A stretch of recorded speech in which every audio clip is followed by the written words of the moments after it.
আসসালামু আলাইকুম ওয়া রাহমাতুল্লাহ। Alamgir coaching YouTube channel, Facebook page, Facebook group, ইনস্টাগ্রামের পক্ষ হতে সকলকে জানাই সুস্বাগতম। সুপ্রিয় শিক্ষার্থী, আশা করি তোমরা ভালো আছো, সুস্থ আছো। আমিও তোমাদের দোয়ায় আল্লাহর রহমতে ভালো আছি।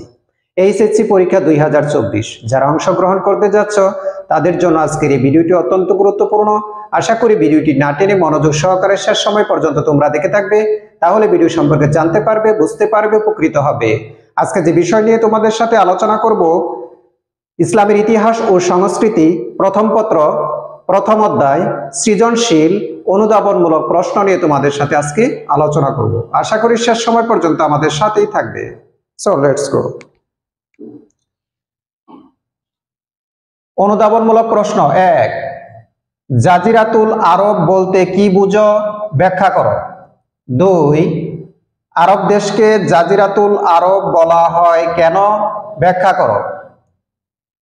3, আশাবিয়া বলতে কি বোঝায়, ব্যাখ্যা করো।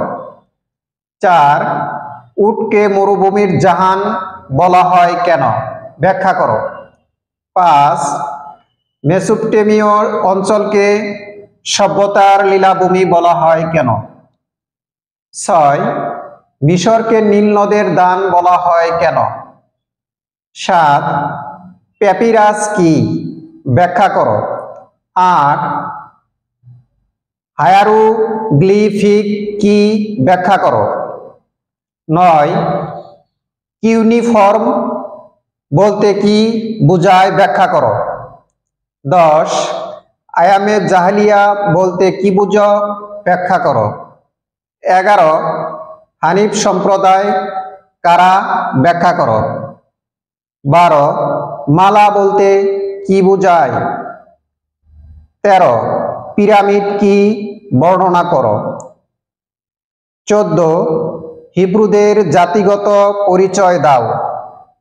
15, আয়ামে জাহেলিয়া যুগের সময়কাল সম্পর্কে বর্ণনা দাও।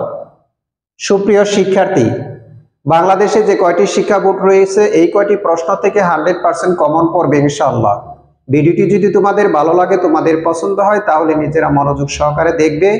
পাশাপাশি সারা বাংলাদেশের প্রত্যেকটা শিক্ষার্থী যেন এই ভিডিওটি পেতে পারে, প্রশ্নগুলো পেতে পারে, এই জন্য ভিডিওটি বেশি বেশি শেয়ার করবে, সাবস্ক্রাইব করবে, পেজটাকে ফলো দিয়ে রাখবে, পাশে থাকা বেল আইকনটি অন করে দিবে, যেন ভিডিওটি আপলোড করার সাথে সাথে তোমাদের কাছে নোটিফিকেশন চলে যায় এবং তোমরা মনোযোগ সহকারে ভিডিওটি দেখতে পারো।